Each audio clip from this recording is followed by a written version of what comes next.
First witness, Mr. Binьямин Netanyahhu. Mr. Nitai, welcome to the Advocate. Mr. Nitai is a graduate of MIT. He is an Israeli, and he is a man who has written widely on this question before the House tonight. Mr. Nitai, is the issue of self-determination the core of the conflict in the Middle East? No, I don't believe it is. The real core of the conflict is the unfortunate Arab refusal to accept the state of Israel. And I think, as was mentioned earlier, for 20 years the Arabs had both the West Bank and the Gaza Strip. And if self-determination were, as they now say, the core of the conflict, they could have easily established a Palestinian state then, but they didn't. When did the issue arise then? Well, for 20 years, we didn't hear a word about self-determination.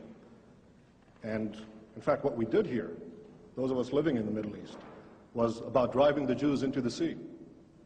Now, after 1967, under the leadership of the PLO, the hardline strategy shifted to adopting a moderate, dressed-up slogan, which now talked in terms of first a secular democratic state and then replaced it with Palestinian self-determination. But what this really means, contrary to what Mr. Aruri said, about 1977 being a changed year in the PLO's objectives, let me quote you what the PLO Information Office said in a Dutch paper in 1977, in May 5th. 77? May 5th, 1977, yes. The statement was very simple. Our objective remains the destruction of the Zionist state of Israel. So let's keep in mind that what we're talking about here is not the attempt to build a state, but to destroy one. Do the Palestinians have a right to a separate state? Well, Mr. Jam has been talking about human rights. Well, I think that no, I don't think they do, but I think that it's quite instructive that the Palestinians who are invoking the right of self-determination, which is an attribute for separate nations, themselves are the ones who define themselves as part of the Arab nation. Now, no one is denying that there are Palestinian Arabs. There's a very distinguished Palestinian Arab sitting right next to me.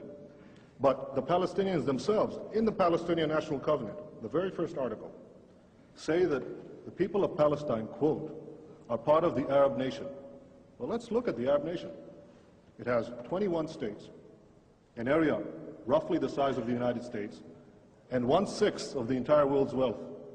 Now, add to that the fact that there already exists a Palestinian state, and that is Jordan, 60% of whose population is Palestinian.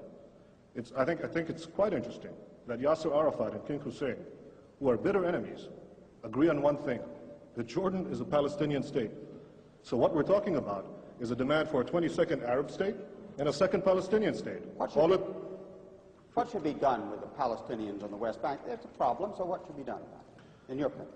Well, I think that the Palestinians in the West Bank are going to be offered the full human rights, the full civil rights, as no Arabs are offered in the Middle East. No Arabs whatsoever have any full human rights or the right to vote for their own government.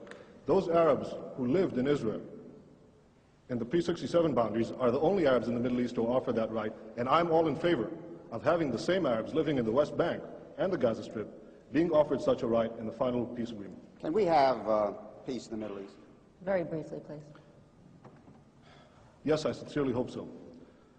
Look, I'm 28 years old. I've had to defend my country in 2 wars and in many battles.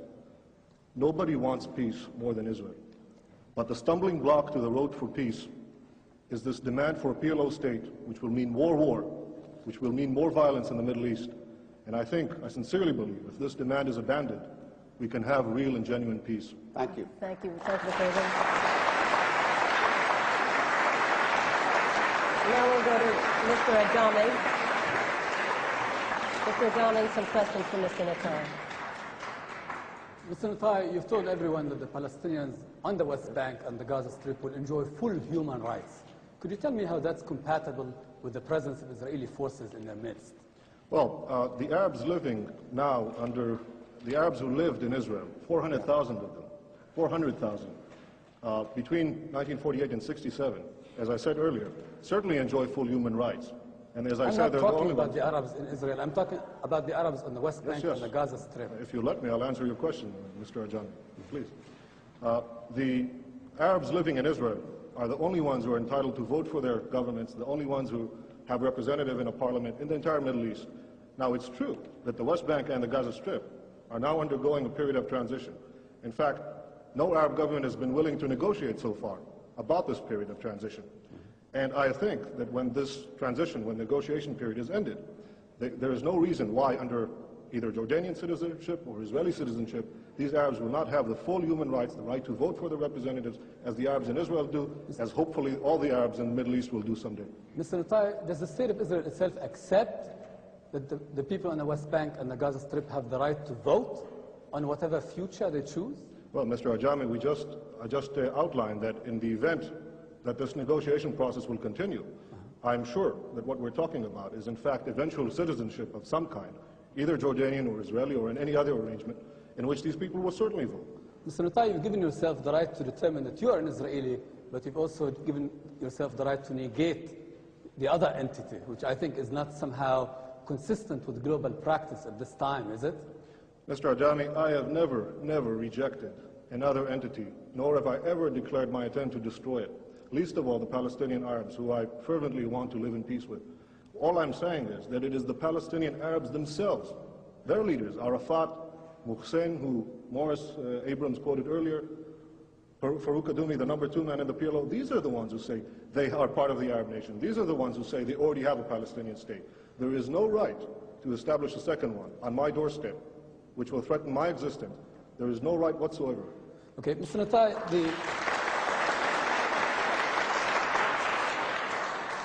you seem like a very patriotic Israeli. Does not the fact of Israeli dependence upon the U.S. in order to maintain its occupation on the West Bank and the Gaza, does this not trouble you at all? Mr. Ajami, you asked me as a patriotic Israeli, and I'll answer as someone who has fought in the Middle East. One of the things that I think is unique about Israel, in terms of all America's allies, is that it is perhaps the only one who has taken care of itself so far. And I would think that America, in fact, it's not a one-way street, Israel taking from the United States. Israel is giving the United States an extraordinary bargain in the Middle East. It's the one stable democratic ally which the United States can count on. Mr. Nitai, inasmuch as you're a Zionist and are committed to a Jewish state, given the fact that demographic predictions tell us that there will be an Arab majority within the current borders of Israel, does this not challenge the foundations of the very state which you are committed to? I know of the latest population figures, that actually show a decrease in the Arab birth rate, particularly in the West Bank and the Gaza Strip, as a result of the higher education and the universal education for women that didn't exist prior to Israel, prior to 1967. Now, if you ask me, would I reject Palestinians or Arabs living in our midst? Ridiculous. Of course not. They're citizens of Israel. If they... No, I'm talking about the West Bank and Gaza. You see, we're still going back to the core of it. Yes, I agree. Whatever will be the final arrangement, these people should be free to multiply as they wish. I think that it is written in the Bible, multiply and be fruitful. I think these people should have that right. I'm not going to start enforcing a birth control program under any circumstance. Thank you. With that biblical injunction, I will turn to Mr. Abram. One more question to Mr. Nitai. Mr. Nitai, since the subject is what should the United States do, may I ask you if you could summarize why, in your opinion, the United States should oppose the creation of a PLO state? I think the United States should oppose the creation of a Palestinian state for several reasons. The first one being that it is unjust to demand the creation of a 22nd Arab state and a second Palestinian state at the expense of the only Jewish state. I think it also would defeat the hopes of those moderate Palestinians who genuinely want to reach a peace accommodation with Israel. Thank you. Mr. Ajami, another question. Mr. Nitai, as someone who would say that you believe in democracy, do you believe that Israel can continue as a garrison state and still remain a democratic state? Mr. Ajami, either you didn't hear what I said before, or for your benefit, I'll repeat it again. No, Israel does not intend to remain a garrison state. Israel wants to live in peace and wants to be secure. If that involves maintaining military guarantees, our own military guarantees against the destruction of people who surround us, yes, I believe we should fight for our survival. If I have to, I'll fight again, but I hope not to. Thank you. Thank you, Mr. Ajami.